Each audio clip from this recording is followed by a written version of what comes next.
This is Family Electric Ghost doing a live on the air. And hope I don't mess up your Morley Nelson. You got it. Yeah. And you're a writer, producer, director, actor, and your wife is on the line as well. Yes. So I want to welcome you both to the Family Electric Ghost podcast. We're live on LinkedIn, YouTube, and Kick at the moment. And you're a father, husband, writer, producer, director.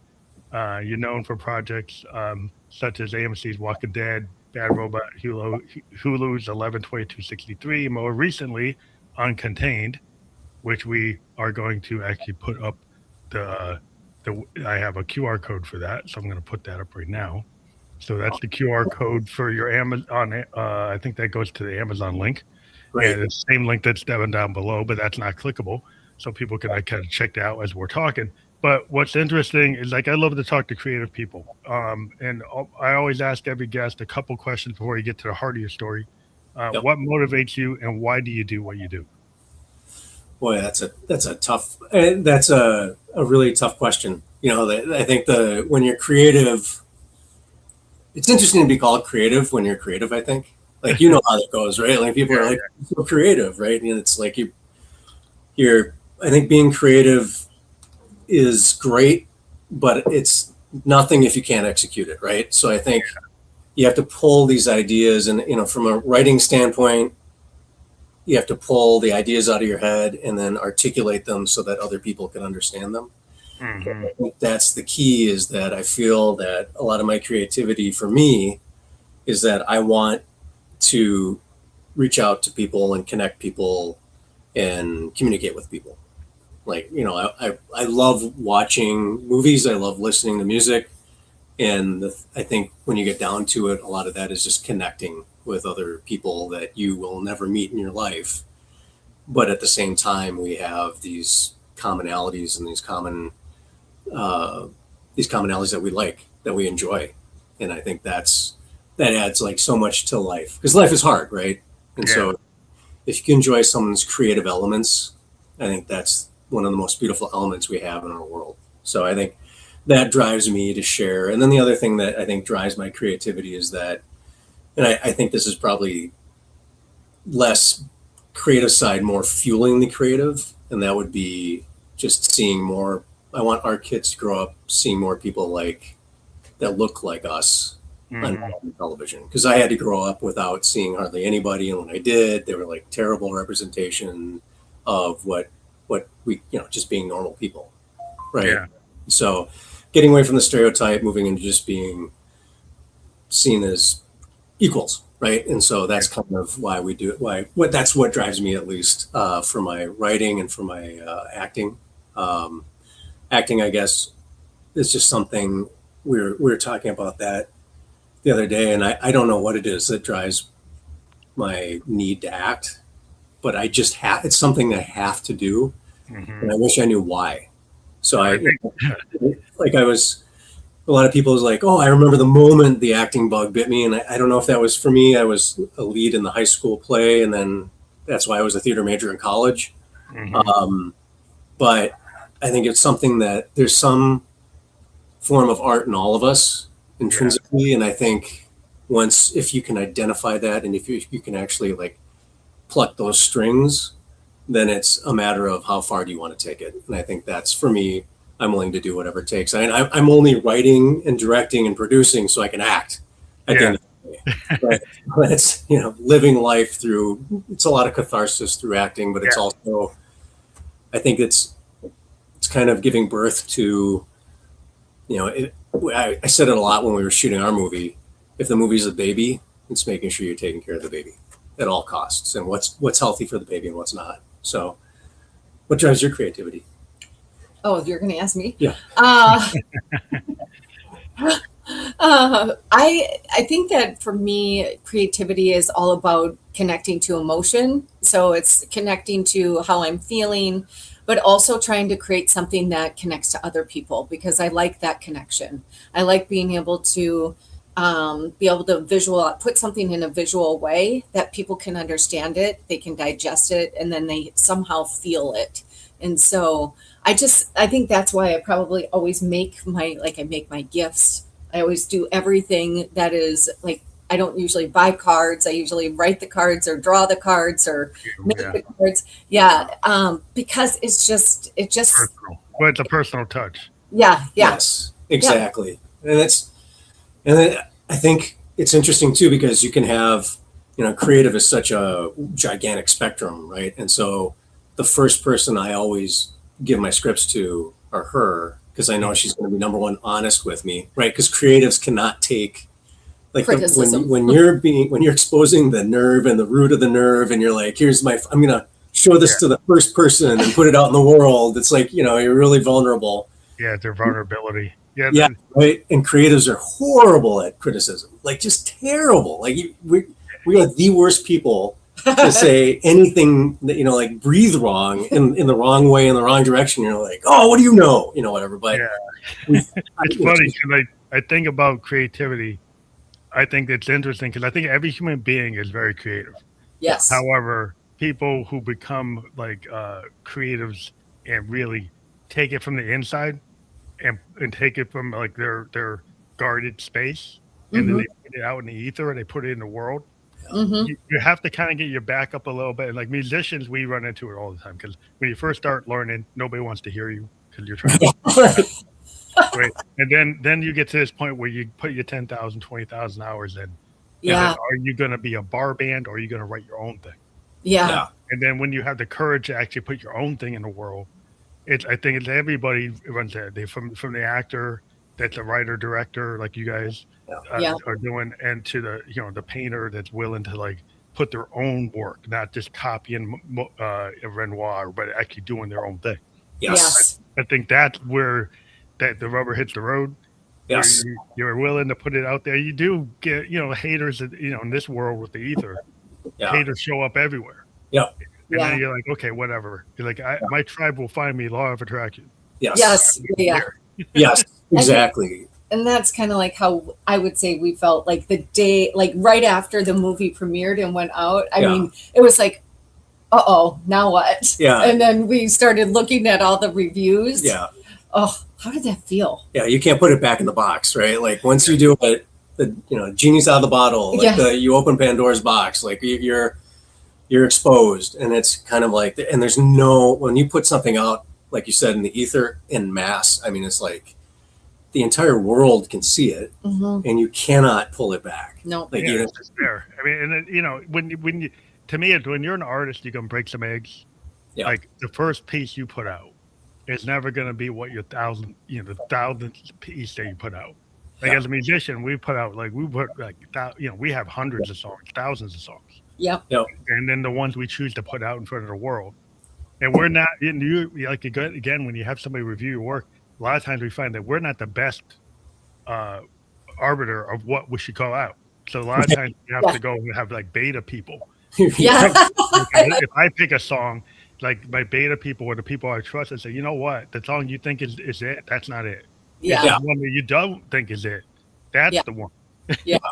Yep. Yeah. I think that, so writing is very similar. I mean, before I got my first writing job where I actually got money paid, I had written at least 20 some scripts, right? Yeah. I mean, I read, full length, full scripts ready in my mind, and that's, I think, when you're in the entertainment industry, the thing that's different is that you're always feeling like you're one breath away from someone discovering you or being a hit, right? Like, because that's the dream, like the quick dream, right? The quick dream is, I'm like a second away, like I'm one hit away. I'm gonna catch fire, you're gonna go big. Yeah, like someone's gonna discover this, or the right person is gonna see this, and so I had 20 of those, and then finally the first job I got was like, okay, this is the one that we'll put out, and this is the one. And like you said, I think the discipline comes from making sure that you continue to do it. You don't just, it's not luck at all. I mean, luck is involved. Yes. But it's a lot of work. It's a lot of work. Yes. And that's why I think people forget discipline is the probably biggest, should be the most used words for creatives. Right, you have to be disciplined with your creativity. Otherwise, you really have to put it. I mean, since 17 years old, I've been writing. I write I'm kind of crazy. I write 4 or 5 songs a week. Yeah. Wow. I put down a lot of material, and people's like, "How can you do that?" Well, if you really love it, Yeah. I mean, I run it. If you run it like experimental musicians or jazz musicians or like Delta Blues, the guys in New Orleans, they Yeah. playing like since they were like 10. Yeah. And if you love it, you don't usually put it down, right? No. If it's just like a hobby or you do it every 2 years or something, it's like when I find people like really dedicated to the craft, you're probably doing a lot of it until you. Sometimes you got to walk away, but you don't walk away for very long periods of time. No. No. No, it's just to get space and kind of clean the Perspective. canvas, you Yeah. know, and just come with a fresh perspective. Yeah, you got to recharge like everything, right? You cannot work yourself to the bone every single day, 7 days a week, and then expect to have peak creativity. No. Right? And it's just I I think think doing too many takes. Like if you think about like an artist might do 100 takes, like a musician, they Yeah. might be in the studio 12 hours. You're on their like 90th take. Yeah. And then sometimes they got to walk away because then they come back the next day and say, you know what? It took me 90 takes to figure out the 4th take is the best one. yes. Yes. Yep. That's a lot like filmmaking. You do generally, I think I've gotten down to the point where it's like, okay, I know if I'm filming myself as a director, I know I've got like, it's either going to be the first one, the 5th one, or the 2nd one, generally. I like to go back to the second one. Sometimes the 3rd, and sometimes the 4th. But generally It just depends on if I'm there and I tell you which one's good. Yeah. No. That's interesting because there's a lot of people I think get obsessive. I've run into musicians that get really crazy. And go to like 100, 200 takes. Yeah. No. Trying to hit some like passage, like 10 seconds, 12 seconds worth of work. Yeah. Going at it. And I always came at it like, I can actually, I can read sheet music. I can do, but what I found with people is like, you know what, you got to feel it. Yes. If you don't feel it, and the thing is, I think it's interesting when you talk about 3rd, 4th take, in the smaller amounts of takes, because I think as an artist, like the closer you are to the original intent, yes, the better it is, because once you start rethinking it, overthinking it, then you ruin it. Yes. Mm-hmm. Yeah. Yep. And there's a lot. I think it's easy to say, well, we should do a ton of takes to be safe because we have the technology now and we can do it and it's simple and fast. But again, what does it matter if there's no heart in it, right? And I think you get to the point again where the discipline comes in and you've been doing it long enough and it's something that you just don't do haphazardly for fun. It's not a hobby. Yeah. A career. You figure out, okay, yes, I can do this. You don't have to do the discovery phase necessarily while you should have the discovery phase for filmmaking should be well done before you're actually shooting. Yeah, because in terms of like you've actually storyboards, yes, or if you've really written the screenplay, it's got a lot of information on how you want it to go. Yes. And if you've done that work, and then also, you've got the happy accents, and then you've got your 20,000, 30,000 hours or whatever doing it, right? If you've been an actor, you've been doing it. Yeah. You have a good feel, especially if you're a writer director. Yeah. Yeah. I know what I want. I know my vision. I know many guys that don't know what you want. Yeah. And it's funny because like we were talking about, like what drives you, it's that communicating with people, right? And it's funny because you're just like, here's the idea in my brain. And a lot of people with the most genuine intent are like, well, what about this? Or what about that? Or what about this? Or don't you think this? It's like, no. You're distracted from the original intent. Yeah, exactly. Yeah, the original intent is that if it's a golden yellow apple, it's people are like, oh, it could be red. Just think if it were red. If it were a red apple, it'd be fantastic. You're like, no, it's a golden apple. It's I've been working on this image of this golden apple for 4 years. It's a golden apple, and you change it to a golden apple. And you're going to forget that we were actually here for the tree and not the apple. And yeah, because you got too many choices. Because like today with like all the tech, like I'm sure like when you've got your film tech, right, and all the stuff you can do between the tech before there was AI, there was a lot of stuff that you could do, right? Yeah. There's a lot of technical stuff you can do with some of this digital equipment. Yeah. And even with music, like sometimes I like to go and limit myself by using like Moogs or using tape machines or multi-tracks and not using the DAW. because I like having the kind of constriction Yeah. of actually not having going on the grid and trying to, get it Yeah. to be perfect. I Right. actually would rather have the happy accident or have me playing that bass line for 4 minutes myself Yes. Mhm. rather than plugging it in, because I think if I play it myself, it's going to feel real Yes. compared to like me trying to, make it perfect on the grid. Yeah. Yep. I agree 100%. People ask me all the time, can't you save money if you utilize, a green screen, before AI, right? Mhm. AI is obviously in the next 2 years, it's going to be so easy to do like you'll be able to record, you'll be able to shoot an entire movie in your, in this room, Yeah. Yeah. right? We're a year away from that technology, and no one will be able to tell the difference. But personally, I've never liked green screens. I've never liked effects. I like shooting practical, and I like shooting in real settings because it allows not just me, but the other actors, and then also the crew, the cinematographer, even the sound mixer, the person capturing every single sound. Mhm. It's real. Real. You're Yes. capturing. It's organic about this. Like when people talk about acoustic instruments or, not using samples and actually playing it out. There's Yeah. something about like when even if people, film cameras, I know people, it's all digital. Yeah. But Yeah. there are some folks that still like to use the old style Oh. because 5 mil, there yeah. might be a certain feel to it. Yes. And Yeah. it's kind of like, the way I look at things today, like some projects require you to use maybe an older tech, and sometimes like this requires me to use like the top tech AI. Yeah. And I think like whatever serves what you're working on. Yeah. But I don't think there's like one master thing. I think if you're an artist, you pick the tool that works for where you are and what you're trying to do. Yeah. Yes. And I think Yep. that's why it works so well with you to be the writer, director, and actor. Yeah. Because you know what you want it to say, know how you want it to feel, Mm-hmm. and you know what you want the aesthetic around, how that's going to look. Specifically by like when you're talking about, I can't say the word, but that one camera, that Anamorphic lenses. Yes, anamorphic. Yeah. He was like adamant. It was Has no, to be this is what I want. Yeah. And how many people tried to talk you out of it? Yeah.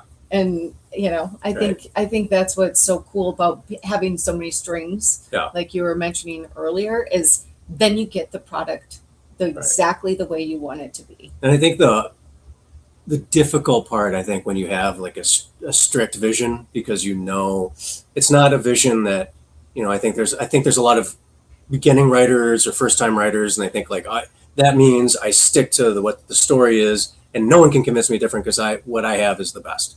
It's not that at all. No. It's from experience, knowing after 50 rewrites of this script in the 17 iterations of this script, which is kind of the skeletal structure of what you're going to be shooting, right?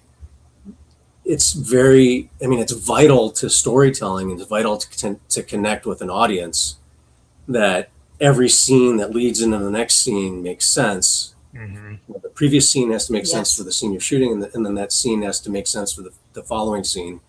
And if you mess with it on the day that you're shooting, and you say, "Oh, what about this or what about that?" From a high concept level, because it's so complex, it could unravel everything. Yes. And You have to do all this editing, like heavy editing that a lot of people do nowadays. Yeah, no, and so edit. So I'm not sure if I'm. So because I'm a writer, producer, director, and actor, for me, my style that I've learned that works best for me is that I shoot for the edit. So you shoot for the edit, so you don't have to go. You're not saying, "Well, I'm just fix it in the edit." Yes, like like what? Who are you doing? No, like fix this. No, fix that. No, no. It's like I have my editor. So my editor's name is Charlie Gruszewski, and he is phenomenal. Yes. He's very creative. It's in our industry. It's weird because a lot of people don't consider editors creatives. Oh, I think they are. Absolutely creative, like beyond creative, because a lot of times, like you said, fix it in post. Yeah. They have to be able to make magic, right? Because They make the whole thing come together. I mean, that's the magic. It's like a recording engineer. Yeah. Like a recording engineer and producers. Yep. Like you put something down, and then they use all their magic, and they actually say, you know what, we actually need to move this here. We need to take Yeah. this there. We need to maybe use this voicing. You leave this space. They come in and they don't, really good ones don't destroy your intent. Right. Yeah. They enhance your intent. Exactly. Mhm. Like, you have to make the right choices. It depends on your level of maturity as an artist. Yes. If you're unsure, then they will take over.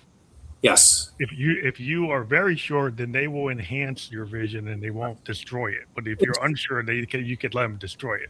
Yeah. Yep. They'll walk all over. Yeah. You have to know. I think that's it. Sticking to your guns as far as like, what works and what so I think that's where people forget that passion isn't afterwards. It's before, right? Yeah. During, and you have to carry that passion. You can't let it die. You can't let anyone extinguish it, but you have to use that passion to say, no, I want it to be this way. Or look at this. And I like arguing with Charlie, the editor, because we'll argue about something. He'll say, no, I think the sound we should bring the music cue up at this point. Mm-hmm. And it's, well, why would you do that? And he's like, well, let's take a look. And then you look at it and you're like, oh, that's interesting. You consider it. And then you're like, no, I think it's this. Yeah. And then he looks at, and then you figure out, and then maybe a day goes by and he goes, yeah, you're right. Or I make him do uncomfortable things because he's like, well, this doesn't make sense creatively. Like, why would you? And it's like, because it's uncomfortable. It's a horror movie. Oh, It has to be uncomfortable. And that's why it bothers you. And Yes. that's the point. I need it to bother Yeah, you. that's interesting because you're trying to get into the whole aesthetic. Like if you're in a horror film, it's supposed to be kind of unnerving. It's Yes. supposed to and it's interesting because I always watch this thing with they interviewed like Orson Welles about Citizen Kane. Yeah. And he was saying like he didn't know what he couldn't do with the camera. And he Yeah. said, I got this cameraman and we were willing to kind of go outside the canon of filmmaking because like can't we do this? Why can't we do that? Yes. Right.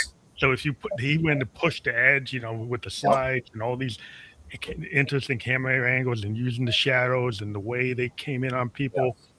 I just think that's just brilliant when you have people who have a vision and are allowed to execute outside of the canon. Like, you give great musicians, you think about like Miles Davis when he went into fusion, all the bebop people started screaming.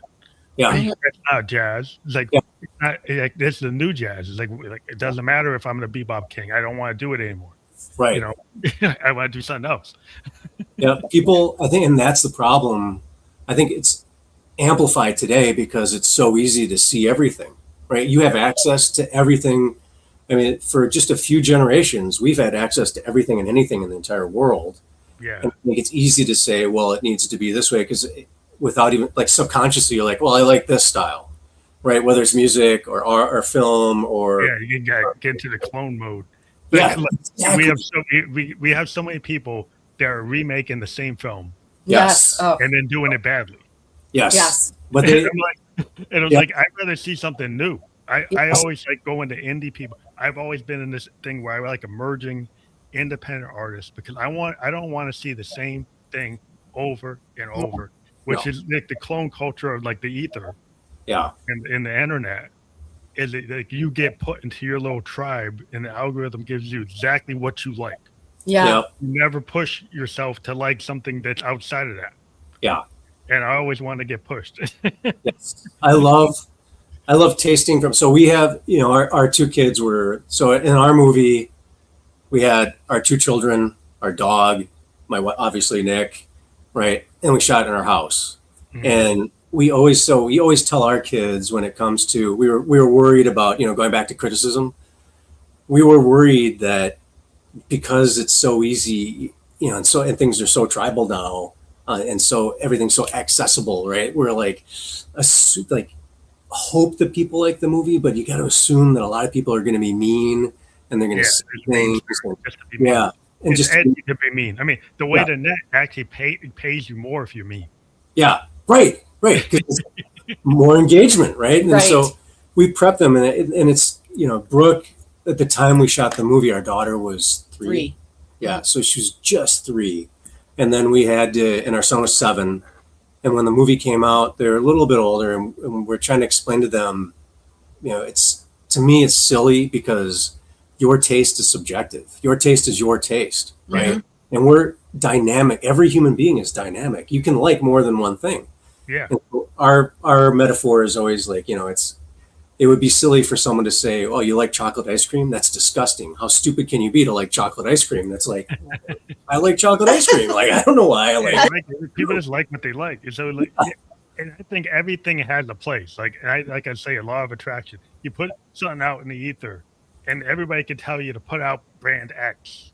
Because Yeah, brand X is the hottest thing. You're going to get 1 billion views. exactly. Yeah. And then, like, I want to put out brand Z. Oh, that's not hitting. That's not doing it. It's like, no, you don't know until you do it. Right. Yeah. And like you said with Orson Welles, sometimes you have to be able to. I think that, so. What I was experimenting with, and I think what worked for us, was that I wanted to push outside of the box, but keeping in mind what is it in the box that people really like, and what is it that I want to say. So I have something to say, and what do people like, and how do I bring that together, even though it's outside the box? Like, And the purpose is to try to get people to engage. Because, like, any piece of art, you want to pull people in so they stay in. yes, When you write a book, you got to have that hook that keeps you reading the book. yes, You have your song, you got the first 5 seconds. You got to get somebody to actually stay in without skipping it. And That's- so every artist has got to figure out a way. How do I get the audience to get engaged and stay in my piece? yes, and that's exactly the process that I took. I was running it back and forth with her, thinking about, I love, so me personally, my favorite, I love horror, and I've always loved, I think I've loved horror since I was little. And so I have a very eclectic taste. There's not one genre or subgenre of horror that I'm like, oh, it's only slashers or monsters, only creatures. It's everything. I have eclectic taste. I love, I think for me, my brain needs to be stimulated. So I need to check out, like, I'll look at anything, and if it hits, it hits. But from our standpoint, I tend to lean more towards zombie. I mean, you like that kind of, you like the Walking Dead type of thing? Yeah, like I like all zombie stuff. Like, Yeah. Yeah, the original zombie stuff. Like, Yeah. if you get to the early zombie stuff, but it's interesting because I'm a comic book head, and I am a big fan of EC comics, like Tales from the Crypt, that kind of stuff. The stuff that was like pre-code, yes, and then pre-code like Tales from the Crypt and Evolved to Horror, all that stuff. yes, And it got kind of banned because they said it was wrecking all the kids. It's like wrecking their minds. But it's like, it was so creative. yes, Like that stuff. And it's like, the code stuff doesn't matter anymore. right. But there was a whole period where it did. Yeah, And it kind of constrained those people. But I was always drawn, as like I was looking, but I always just find these banned books. right. Yeah, And I was like, as a kid, it's like I'm gonna go find all those EC books. yeah. And that's the best thing too, because I think if you're always seeking truth or seeking knowledge, the best thing you can say to somebody to get them to read something or look at something is say it's banned. Yeah, Right. it makes you like why was it banned? Yeah. Like, Well, why yeah. did you guys not like that? Yeah, like this is a mystery I need to solve. Like and then 9 times out of 10, it's like, what? Yeah. Like, why was this banned? This is nothing. Like, but it's also context and time and everything. But I think, yeah, for us, I wanted to make sure that, like you said, if we're going to do a movie, any movie I do, I want to make sure that it's not just entertaining, but it's something that is going to be memorable. And the way to make it memorable is that audience and people that watch it are going to say, oh yeah, like, oh, that's interesting. And then you get them to think about the human condition. Like, think about, well, if I were in this situation, and that's the idea, right? Like, you set a good film. Every good film sets up the emotional geography first, or I'm sorry, the physical geography first, right? The setting. And the setting, for example, like the best films will have not just, here's a picture of the city, oh, I'm in the city, or here's a picture of the beach, right? Take, I think it's Jane Campion's Piano, for example, right? The opening scene is you have this boat that comes up to the shore, and Holly Hunter jumps out, and she jumps in with her boots and socks and clothes into the water, into the sand, and it's uncomfortable.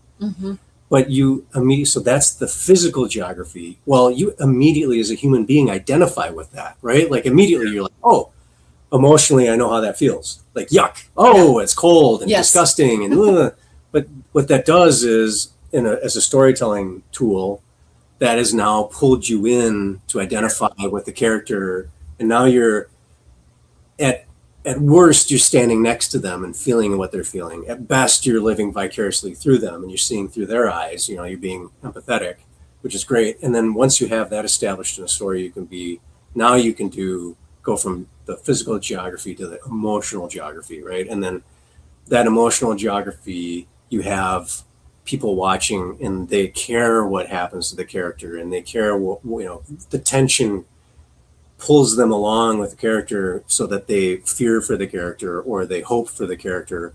And then that will allow you to say what you need to say. Like, that's great. And you feel these things, but what if this, for you, this, like that's great that you love zombies, but at the end of the day, you watch a zombie movie and then do you put it to bed? Or is that something where, what if it stayed with you? What if you go to work and you're still thinking about, oh, what if like zombies are so popular all over the world that we have these zombie pub crawls, we have zombie parades called zombie walks. They have everything. Right? Yeah, like millions of people. Like Sydney, Australia has them. They have them in Hong Kong. They have them in, Paris, and all like whole genre. Yeah, like and all over the United States, and that tells me that people, and 90% of the people don't dress up as survivors or zombie battlers. They dress up as zombies. Well, it's like they identify with the monster. It's like, you think about Mary Shelley's Frankenstein. Yes. You identify with the monster. Yes. The monster is not the villain. The monster is the hero. Right? Yes. So a lot of times in horror, you end up identifying with the monster. Yes. You get to understand the monster. You understand why people see him that way. Yeah. And I think, I love that because I think I love having an anti-hero, like the monster is the hero. And then I love having the sympathetic villain, who's the antagonist. Yeah. But you identify with him, right? Where you're like, oh, I see why he's doing that. Mm-hmm. Like that. I guess he's bad, but understandably that way because, I guess I would feel that way too, or, whatever. And I think because it's easier to identify with those characters, no matter who they are in the story, because it's so human. Mm-hmm. Right. And I think the monster becomes superhuman, even though they're a monster. Yes. A lot of times when you create a monster story, you spend a lot of time as the writer making them showing their humanity. Yeah. And showing somehow how the world is not seeing their humanity. Like, they're a mutant, or they're an outcast, or they're the other, or they're dangerous. Yeah. But it's like they're misunderstood. And people can understand that because I think they start to see themselves like the looking glass self. They start to say, hey, I can identify with Frankenstein. I can identify with Bela Lugosi. I can identify with like Orson Welles in The Third Man. Because he's being a villain. He's like being Nazi sympathizer. He's being crazy, being like, there's nothing wrong with fascism. Right. Like, so he's being like really like in your face saying like, whoa, how could you be into that? But the way he's carrying off the lines is like, wow. Yeah. I know he's a bad guy, but I'm getting drawn in. Yeah. And I think too, then you think for a second, and how horrible is that, right? Like that's the true terror, is that you can identify with something so bad. Mm-hmm.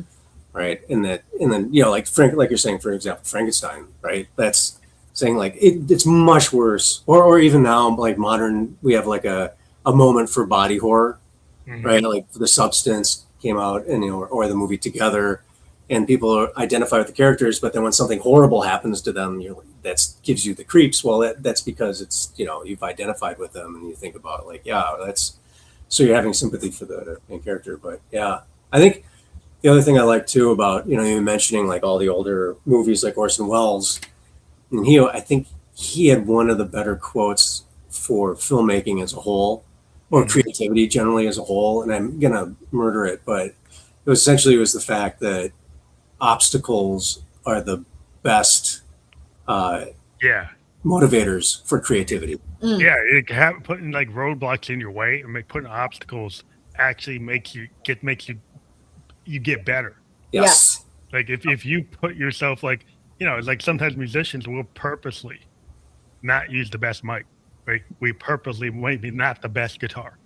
Yeah. Right? Maybe we'll actually go onto an instrument where like I'm a guitar player, but I'll do the song on a piano. Mhm. Mm. And I'm not the best player, but there's something I want to say on this piano that only as a guitar player, I'm going to approach it different. Now, that's not going to be perfect. You can Mhm. find somebody to actually play it perfect. But the point is that you want to come in and be authentic and vulnerable, and being perfect is not that's not the point. No, no. Yeah, you're right. Because you're not going to grow Yeah. otherwise, right? And I think too that part of that growth is in everything after that point. You're going to be able to adapt and overcome faster, which will allow you to free up more of your creativity to go in other areas. And I think that just it's more freeing up of your mind and being able to communicate with yourself and figuring out if I can do it interpersonally, I can do it intrapersonally, whatever, with other people. Yeah. It's super interesting because, like Bowie said, that as an artist, he always wanted to feel like he was treading water a little bit, Yeah. and Yeah. that's why he would kind of change like a chameleon. Go Yes. from being Ziggy to being like a Thin White Duke to being Aladdin Sane. You create the all these different characters. Go in and have somebody like singing with Luther Vandross, Yep. and he knew that Luther could actually sing better than him in terms of technical singing, right? But he wouldn't be challenged by having people around him that were actually technically better than him. He Right. would seek out people that were actually better Mhm. musicians and not be intimidated that they were better. They actually wanted to actually learn from the experience of going with people who could challenge him and Yes. actually challenge his conventions and say, why not do something Right. different? Like going with Brian Eno and saying, hey, I can just pick all kinds of different things and like break the rules. Why Yes. not? Yeah.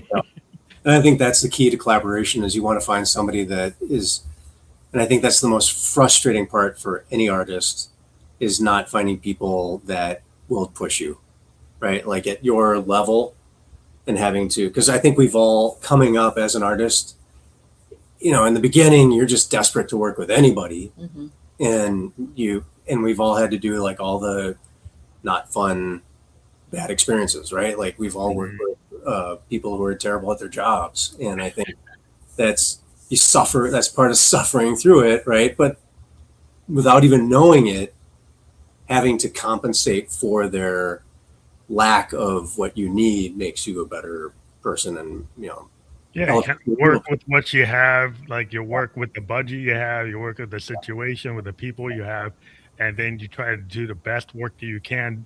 And as every artist knows, like the first piece is going to be like the second piece is going to be a lot better than the first piece. The third piece is going to be better than the second piece. You progressively, usually, now whether the fans understand it, like there's always this growth, and yes. sometimes like you might grow, but your audience doesn't understand it, right? Right. So you might get a dip in your audience, but you grew, Right. Mhm. and then you get to the next thing, and then the audience is there, but you still needed to go through that growth step that maybe didn't commercially work. Right. That is not a misstep. No. That is actually necessary. Yep. I think the crazy part comes in where the 3/4 of what we do, unfortunately, in film is business, right? Like it's making the film and sacrifice. It's interesting to me. I was talking to another director yesterday. It's interesting that we make something out of nothing from our brains, right? And our emotions and our heart. We get it on paper. We convince a bunch of people to do it with us. We get it off the paper and you shoot it. You have people act it out. You have to deal with all kinds of craziness and people arguing with each other and weather and people are getting sick and, missing this or the equipment breaks. It's The really, producer side, which is all business, right? Like when you're a producer, that's like the business side, right? well, yeah, and so it's amazing to get the film made. But then once you have it made, right, that's the biggest. People have no idea how hard it. I mean, I can't remember the stats. It's like 70% of all films that start shooting never complete. They don't even finish, yeah. Yeah, like they don't even. You never see them, and then only like 2 to 1% of films make money. Oh gosh. Right. So that's a daunting task from a business sense. So once you get the film in the can and made, and then you go through post and get all the creativity done, and it's all, here's what you have, and you deliver the film so that it can be consumed and watched and enjoyed. That's the part where the business comes in, right? Mm-hmm. And business is then jumps on it, and unfortunately, the business aspect kind of drives everything, right? Like, you got to make money, right? That's kind of no matter how good the film is, right? That's why we have cult classics, right? Like box office failure, like Blade Runner, for example, Ridley Scott's Blade Runner with Harrison Ford, tanked at the box office, right? Didn't make it. Considered one of the best science fiction movies ever done. Exactly. Right. It found its audience. It just took time. Like some movies, again, it's a work of art. The idea that you're going to go and watch something on opening weekend, that has to do with marketing and selling the idea of your film and convincing people, like, look, this blockbuster versus like the classic. Yes. And then that marketing may fail, right? And then it will take time for people to be like, oh, have you seen this movie Blade Runner? Amazing, right? Like, that's. I remember I'm a child of the 70s, and I was like, I was really excited because I saw, I had been a Star Wars freak. Yeah. Waiting for Harrison Ford to come back as Han Solo, and he didn't. Yep. And we're like, okay, when's he going to do another science fiction movie? Yeah. And it's like, oh, he does this one. It's like, well, this is awesome. Yeah. And that's the crazy thing, because I think, so Blade Runner is probably one of my favorite movies. And it's amazing to me that it was just at that time, right? You had different movies coming out, and that just wasn't in the zeitgeist at that time. No, right? And everybody's looking for, I think people are looking for like Star Wars level type stuff. E.T., right? Like stuff like that. And it's like, this was too weird. But to me, I was like, oh, that's right. That's right on the mark. Because I like Kubrick. Yeah. Like, I like 2001. And that's a crazy movie, man. That's very slow. It's a very slow film for today's market. I don't know if people can handle that. The kids today. So it's interesting because film has done in the probably from 2010 to now, film has taken a different pacing is different. It's much faster. You don't get to establish the characters like you did prior to the 2010s. Very slow movies. I grew up with slow movies. Yep. Like that was just, you got to enjoy it visually. And, like I was talking about before, the physical geography, right? They established that, and then that set it up. So the emotional geography just came like that. Whereas today, the pacing has to be fast, quick, and then tone. We used to be able to have a mixture of, your movie could be, you could have one-liners, and it could be funny, but then it could also be scary, and it could be serious, and it could have drama, right? Today, tone is pretty much monotone. It's like a monotone. It's like their whole thing. 90% it's this, and you can have one or two little jokes here, or you can have one or two little, spikes away from the tone, but we are definitely like a monotone. Yeah, that's interesting. As an independent filmmaker, that's like the rub. That's the kind of what the canvas that you got to be constrained in. Yeah. Do you still try to like sneak stuff in? Yeah, absolutely. Like I can't help but try and be funny. Like I know, like we have this on this, when we met, I told her, well, I'm constantly trying to joke, and you're your biggest fan. Yeah. My batting ratio, if I can get 1 for 10, I'm happy. Like it's like I can, so he has to know his audience. Yeah. Yeah, I'm not great at that either. No, but I think I always smuggle. So I smuggle ideas in very subtly so that people don't even realize. Yeah, it's always good to have the subtext. If you can sneak stuff in, you can be kind of radical. Yes, exactly. Because people are so like their attention span's so low. If you sneak all kinds of Easter eggs in, or you throw things in, if you go back and watch the movie again, then you find like, you were doing this and you were doing that, and I like that with movies. I like to go back. Yes. And watch and see like where are they actually? Were they throwing like a little hint here, or were they exactly about this, or there's something in the scene that I didn't see, and it actually means a lot.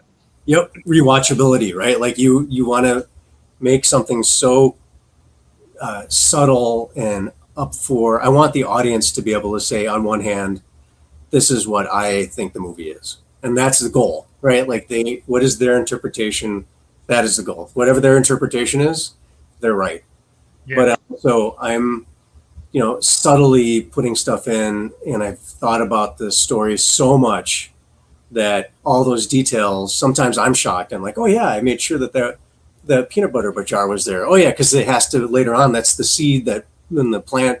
Later we have this peanut butter jar. Well, that's kind of a funny moment now.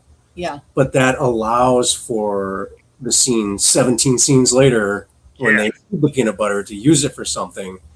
Then I've already planted it and it's there, but you can use it for both things. And the other thing I like to do is I don't ever want to be overt or just blatant with anything. I want to just being some people are so it's like with plot lines now. Yeah. If you have very sophisticated, if you look at movies in the 70s, very slow movies. Yeah. A lot of really I don't know, they were just dramas, but the plots are not overly clear. Yeah. And they would branch out and there's little things, Easter eggs, and it's very subtle. And they're not going hitting you over the head.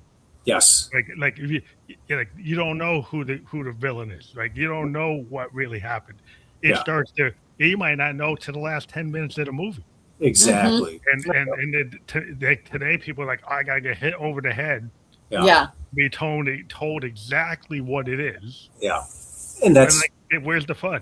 No, that's dumb. I think that's the dumbing down of art. Yes. I think for me, the people that I write for, and I think the people really underestimate Gen Z. Mm-hmm. I wrote our film for Gen Z and millennials in mind, and I made it as smart as possible. I hardly explain anything. I think with the adoption of anime, a lot of we've accepted and adopted anime in a society for 2 generations now. Yeah, I love anime. And a lot of anime, you don't know what's going on, right? You watch One Piece is 1,000 episodes. I was a Gotcha Man guy. I was into Gotcha Man. I was watching all 100 episodes. Yeah. And I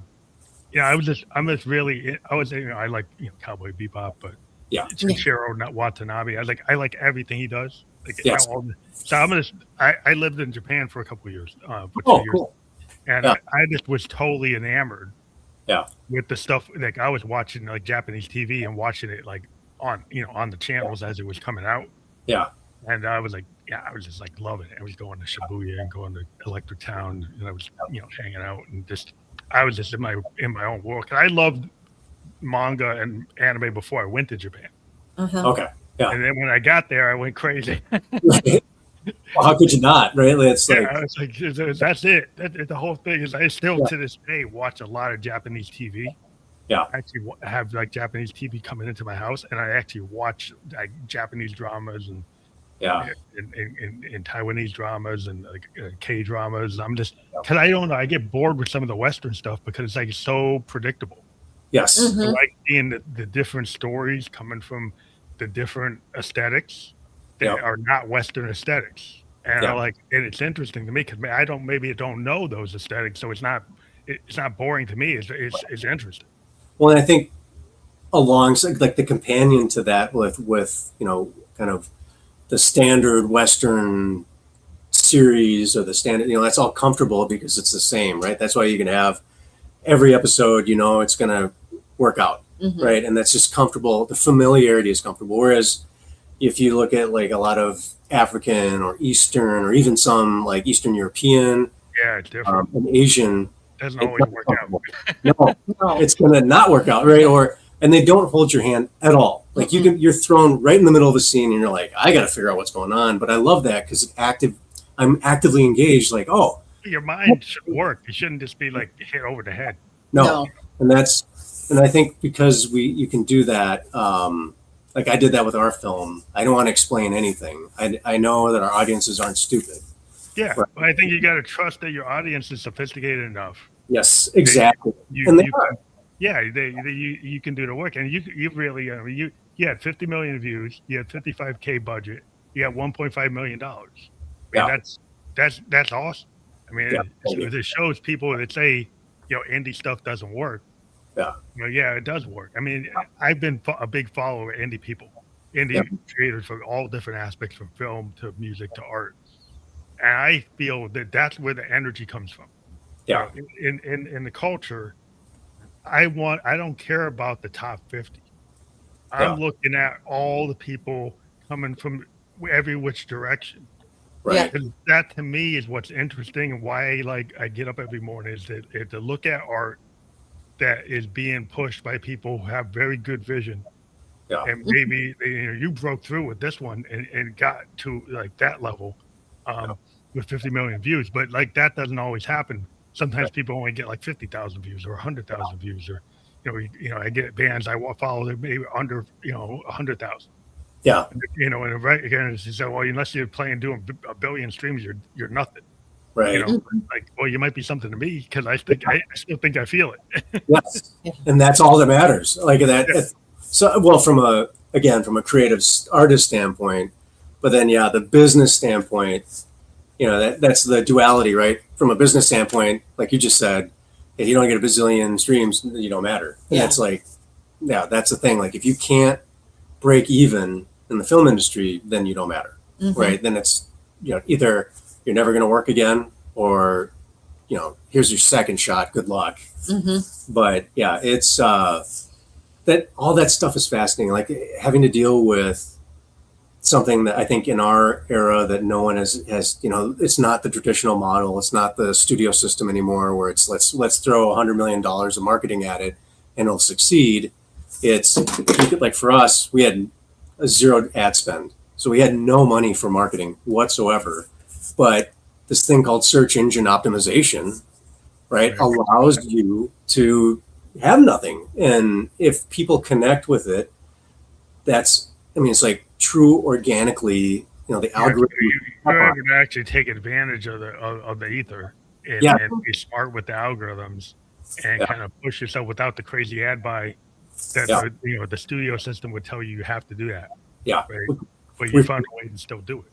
Yeah, you clearly you don't. And I think part of it was being embedded with having that, like you were saying, you have your tribe. The horror community was my tribe. So I already had these relationships, and because we enjoy something similar. And so I just happened to be somebody that put something out there that we also enjoy, right? And so it kind of, but it was never, here's the crazy thing. We, like Nick was talking about, the movie premieres, and you're holding your breath because you're hoping some critics like it. And we were fortunate enough they did, right? And even though everyone's like, don't read reviews, just forget reviews. Like, people are mean, but I couldn't help it. Yeah. And we were lucky that happened. And then you go through a stage where then there's this 2 weeks of you just don't know if people are going to see the movie. Are they finding it? Are they not finding it? Oh yeah. And, do you have to, how much do you put out there? I was going through I was totally stressed out. And then you start doing, you try and get other people to promote your film and say, hey, could you just mind doing a quick talk about the film or whatever? And then I got invited on a podcast, and I was like, oh, I hope that reaches people, whatever. And then more people, get 5 more people. And then, I'm emailing my cousins, hey, watch the movie, it's on whatever. And then all of a sudden it was all my friends were messaging me, and they're like, what did you do? What, it's, have you seen this? There's 20 million views on, they're like, what? What's going on? And then you always assume the worst. You always brace, because it's so hard to be an artist, right? It's so hard. It doesn't always happen. Yeah, and then you just okay, so you're expecting it to be bad, and then you're like, oh, this is actually pretty good. And then Does that help you launch to the next project, because you've got that number? Yeah, are you now getting better buy-in from people who are going to distribute or allow you to, be on platforms and different things? Do you get better, So it's crazy because it's weird because Hollywood doesn't know what's going on right now, right? The system is broken. Yeah, so we did get an offer right away to do a sequel, and then, but I didn't want to do the sequel with those people. So I'm like, well, who else can we go to? So, and then it's a matter of other people saying, well, hey, that's great. you want to do a sequel, but what if you did this too? And I'm like, well, then I want to do the sequel right now, like while we're hot. Because if we do the sequel right now, it's the, we can go right into it. I'm still in that mode, in that frame of mind.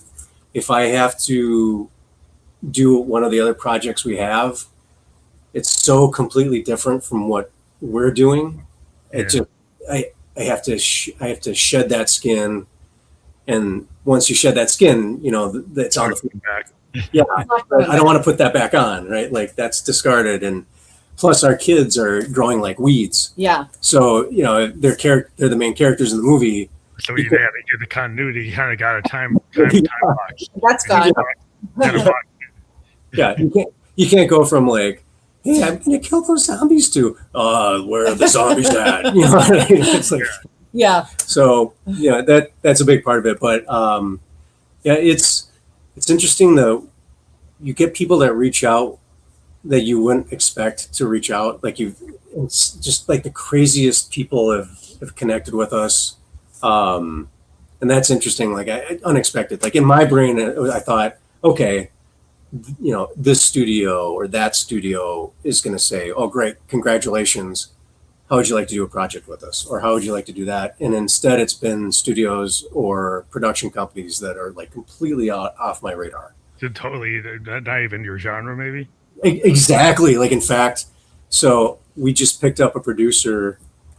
His name is Brent C. Johnson, and he just did a comedy, like a comedy, action comedy. Mm-hmm. And so not even the same genre, but it doesn't, he's like what you consider like an A-list producer. Yeah, so that works.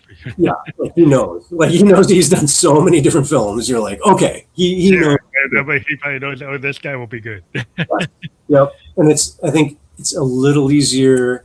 On one hand, it's disappointing because with those numbers, those are the numbers we got that we were fortunate enough that Gen Z loved us and our community really helped promote us, Mm-hmm. right? So that it was the support of our community that allowed us to get those 50 million. And I'm still shocked when someone sends like, hey, did you see someone just left a 12-minute review on YouTube and it's got 5 million views? Yeah. And it was 2 days ago, and it's like, whoa, we're still getting. So that's shocking. Mm-hmm. That's really good numbers. Well, that's good engagement because then now you got you got the proof. Like the way the indie world works for a lot of people is like if you got those kind of numbers.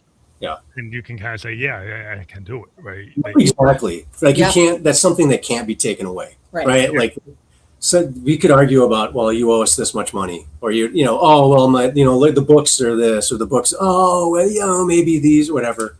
You can't argue the numbers. I mean, you got good numbers, and then you got something to say.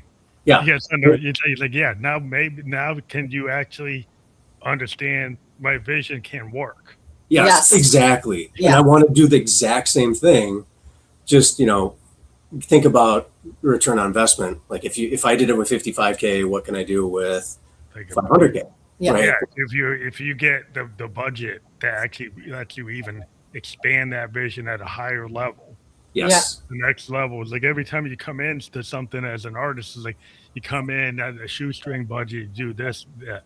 You come in and you're a musician and suddenly you can afford to be at like a Electric Lady, or you can afford to be, like in London at Abbey Road. Right. Like, okay, now there's something different I can do. Right? Yes. Compared to when I was doing it in my bedroom. Yes. This is what I was dreaming about. I did the work. I've gotten here. Like you've done the work. You've got all the battle scars. The crazy thing to me is when, again, from the business side, because they don't understand art or creativity, when they say like, oh, well, why don't you just do the same thing? It's like, because I told myself to. They always want you to repeat yourself. I mean, that's the problem. As an artist, you usually don't want to repeat yourself. No. Maybe you want to continue elaborating something that you were doing, but you don't want to repeat exactly what you did. Always bigger and better. Yes. Always. And for someone to be like, well, what if you just did it for 70? I was like, hey, 70. Yeah. Like I almost died shooting this movie, for 55. Like I earned it. We're talking like 500,000, just 500K or 700K or whatever, right? That, and just think of what we could do. Like, Yeah. And it's also being, I think it's shocking, or not shocking, it's upsetting to me when I have put together, our team has put together a budget and a schedule and, all the like you can't get more detailed than that. Right. Right. And you say, we know exactly to the hour What what we're spending this money. And then they say, well, what about, and you're just like, are you kidding me? Yeah. Like, lowball you. Well, that's the thing today. It's interesting because like people, it's really interesting that they don't want. It used to be like musicians, they let us go like 3 hours. Yeah. Like, and you didn't make it. Sometimes they let you do like 5. And you think about guys like Zappa, like like you look at like Lou Reed and the Velvets, they did like 4 albums. None of them made any money. Yeah.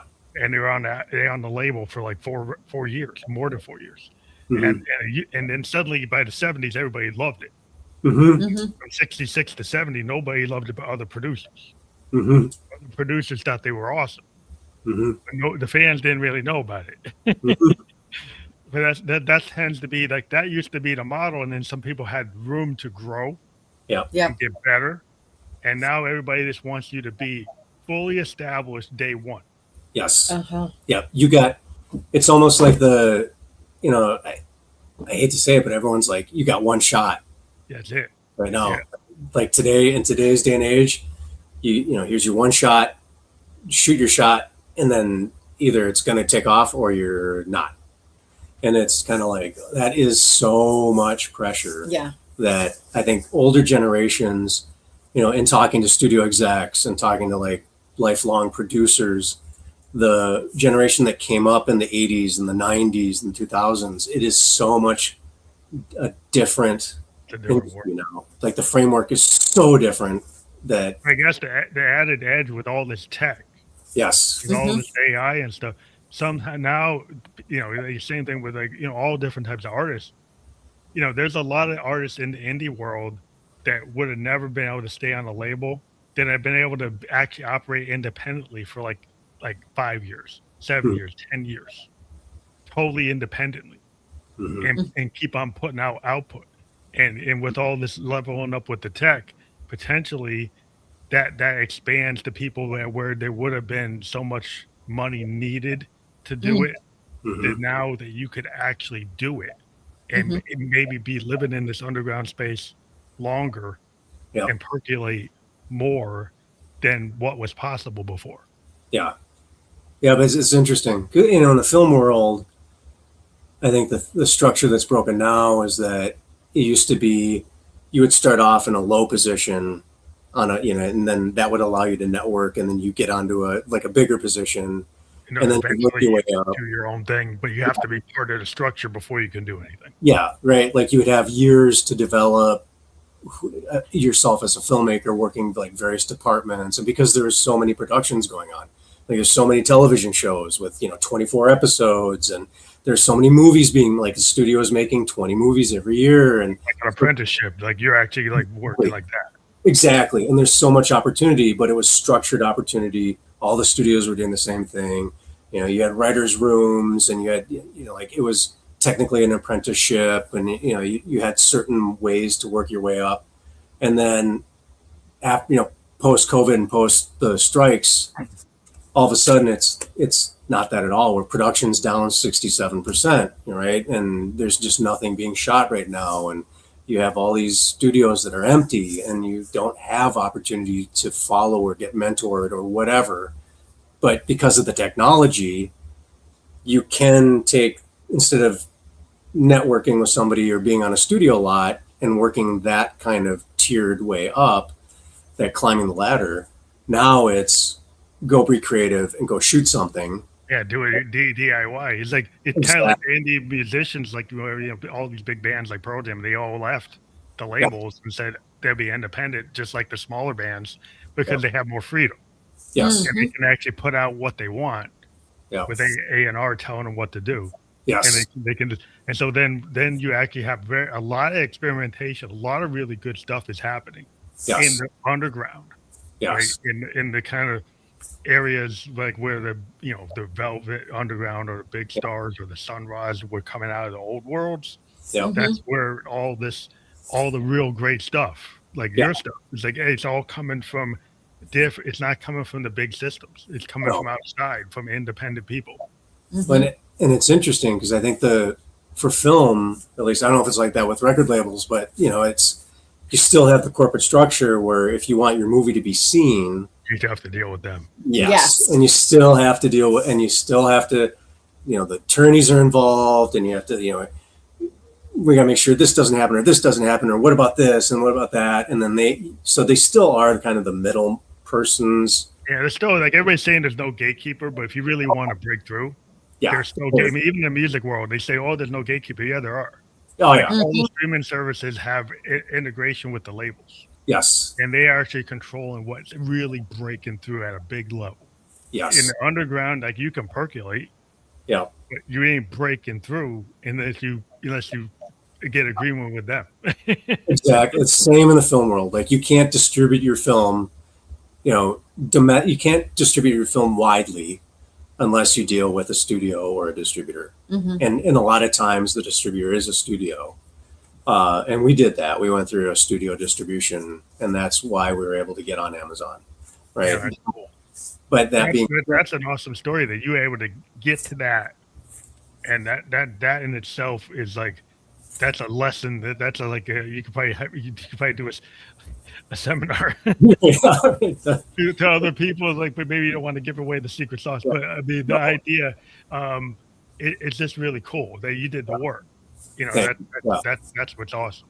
Yeah, no, I want to tell everybody. Like, that's, if you have, I think I should temper that. Like, I want to help everybody, but story, I think at the end of the day, people, I get a lot of questions right now on Instagram and TikTok from other filmmakers. And they're like, well, how did you emerge? How did you break through? And it's just like, well, what about this, and this? And we get, get a dialogue to try and help. But I think through those conversations I've learned, and I think if you think about it, really, at the end of the day, story, it's story is the one that is the thing that's, like, why is a song or why is a movie popular and memorable, right? And it's these, like, 7 elements out of the story that made it popular and memorable, right? And I think, and what is it that what's the story behind the story that's also, people as human beings, we're just fascinated with, like, the song is great, but how did they come up with this song? Like, it's like, they're behind the music, we're behind the film.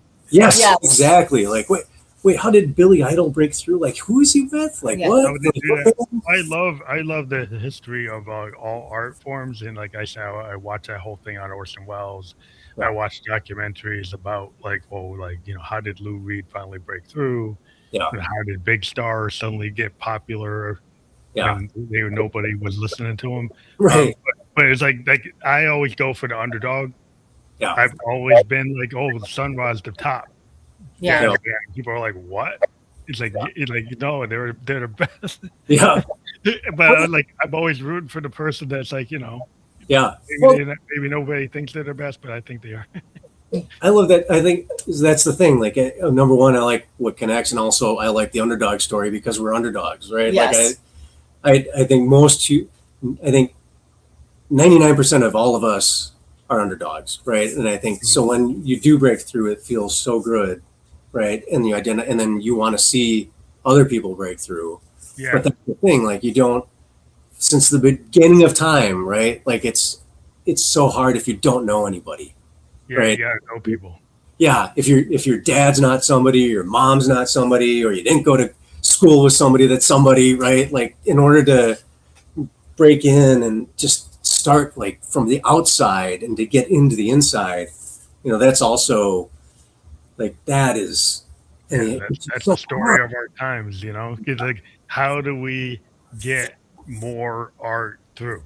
Yes. And we have so much art, kind of like so much overwhelming art being presented, and people are trying to discern, how do I actually pick, like, the gems out of here? Yes. And sometimes people are getting overloaded, and there's a lot of gems, but it's like, how do I find them? Yeah. And Yeah, and that's the crazy thing too when you're talking about gatekeepers, right? Like how do you even get to a gatekeeper in the first place, right? And then chances are you have to explain why should they pay attention to you versus 100 people that are coming to them that day. Yeah. Yeah, they're getting overwhelmed. I mean, there's so much come flooding through the gates. Yes. So I would think it's hard to discern. Yep. And there's so much is like it's it's a toin cost. Yep. It's a lot of work. There's like, the connections you mentioned. There's all these things that factor into how do you get through, and should people be getting through, they're getting through, or should Right. people be getting through? And it's like, that's the story. And I think to your point too earlier about how we just keep having remakes and everything's so boring and redone and done. Why are you putting so much energy into stuff that's like mediocre? Yeah. That would be the argument I have. Is like, why are there so much mediocre stuff coming through and being funded? Yes. Well, I think there's actually really diamonds out here that you're not funded. Right. Well, and I think it goes back to the, like the Nepo babies. I was going to just bring that up. Right. Yeah. Like your connections, your parents. And that's when you think about it, that's a very homogenous community, right? Because that's why the things are the same. It's because they're all we all think the same. Yeah. Right. Like they're all going to have the same taste because they're all at the same country club or. Yeah. They all went to the same school. They're all in the same grad. They're all in the same room. They're all the same. That same algorithm. Yep. So they're all, they all like mayonnaise and bread. Yeah. And that's kind of like try something different. Nobody's gonna go. No. Like, but my mayonnaise and my son's mayonnaise and bread, the way he spreads the mayonnaise is different. It's like flying fish. My wife's from Barbados. It's like, are you guys gonna try to fly in fish? Like, what? Yeah. Right. Yeah. What? But, what? No. Yeah. No. It's like the idea that it's interesting to talk to some of those gatekeepers. Some are very nice, right? But when you talk to them and they say stuff like, I don't even understand what you did. I know what you did is good, but I don't understand that area yet. And it's just like, but you're the one with the, wait, what? Yeah. That's the problem. Like I was interesting. I will kind of go over, but I want to point out one thing. I remember Frank Zappa was saying back in the record industry, he was kind of complaining about it. He said the one thing in the late 60s and 70s was like you get to these record labels and you get the guy with the cigar and he said, well, you know what? I don't understand it, but maybe the kids will like it. Yeah. So they let it come through, right? And then he said, then we got to like the 80s and the 90s and Zappa started saying, well, now these guys think they know. Right? And but they don't know. I mean, they're not musicians, they're accountants. That is. And they come in and they tell me that they know, and they actually don't know. That is the worst, the absolute. The second I hear someone say, "Well, I am the VP of blah blah blah," but at heart I'm really a creative, and immediately I'm like, "Oh, great! Here we go. It's going to be." They think they know what people. That's the worst. Zappa was like railing again. There's a whole interview where Zappa went off on that. Yeah, and he was like that destroyed a lot of great, because he said there was this period like when he was with the Mothers and doing all the stuff with like the very advanced stuff he was doing, and like there's no way, he said they wouldn't allow me to do that now. I couldn't do it. They won't let it come through. Yeah. You know? And it's like, well, that's terrible because the stuff he was doing was like amazing. Yeah. And that's where that's kind of where we are in with these gatekeepers, because they don't really know art. So to me it's sad in a sense that they want to. Yeah. Like you can see they're hovering on the periphery of, instead of doing the work themselves, I don't know if they think it's too late or whatever, but it's kind of a tragedy when you think about how they're this close, they can touch the creativity, but they don't understand it. And they don't know enough about it to be making the decision, and that's why I like maybe you should just like be like the guy with the cigar. He's like, well, I don't understand what the kids are into, but like if they're into, I'll give it a shot because I don't know. And why don't you let it come through? Yes, or if they do, I mean that's the worst thing is when you get notes, right? And you're like, oh, these notes make no sense. And you can see I've been on multiple projects too, not my own, but I've been involved in projects where you look at it and you're like, okay. So many gatekeepers have said, well, what if the story you did this? Or my wife likes this, so why not this? Yeah. Or can this character be this way instead? Because my kid really likes this. And it's like, that's not how it works. No. Like, you know, of all people you should know, you know, and like you said, they just be like, you know, they should be self-regulated enough that they say, I don't get it. Yeah, But- the kids off it, but maybe the kids will like it. Maybe they say, I don't understand it. Yeah. Because, like, you know, nobody understood Hendrix when he was putting the feedback. I mean, even the engineers told him he couldn't do it. No, Yeah. But he yeah, kept on pushing, and you got Eddie Kramer to say, hey, we will put it down. Yeah. All these other people were saying, you can't put it down. And, like, they finally got Kramer and said, yeah, we will put it down. right. And then it changed the whole world because, like, you weren't allowed to do that. No, They wouldn't even let you put it on the tape. Yeah. And say the gatekeeper said we can't have sounds like that. yeah, You know, Mhm. so that's the problem. Like you get these people, it's like, how do you know what's right? Like you can't be doing that. You gotta allow stuff to come through that you don't know. yeah, Mhm. exactly. Right. And I think sometimes too, you have to be able to step back enough and say, okay, I'm not an expert in this field, and I know a bunch of people who are, so I can ask their opinions Mhm. if you really want to know. Or you can just say, look, these people have been successful. I don't understand why, but let's Just let them percolate. Let them do their thing. Yes. yeah, let's assist them in doing it, and let's be a part of it. Yes. But yeah, I think it needs to be- Don't like try to stap it down. Like don't tap it down. right. Actually, like go and let it grow. Yes. Put the water on it. Let the garden grow. Yes. Yeah. Don't say I want to plant other flowers. Yeah. You know, like, I want to rip everything out from the root and start all over again. yeah, right. Just water it. Just water it. Yeah. Well, I want to thank you for being here tonight. It was so good that I went over a little bit. Yeah. We do have your QR code for the movie there. Thank you. I want people to check that out. We do encourage people to use the QR codes that we have up. And we do have your Amazon link. We have your Instagram. Those are going to be fully clickable. We've been live on LinkedIn, YouTube, and Kick. We will be on other platforms like Apple Podcasts, Spotify Video Podcast, Amazon Radio, iHeartRadio, and Facebook later, and also Newsly. So I want to thank you for being on the show tonight. Have a Thank great you one. for joining us. Thank you, Phantom. Thank you. Thank you. It was a great talk. Yes. I love it. Yeah. Let me know when the next thing comes out so now you can come back. Thank you.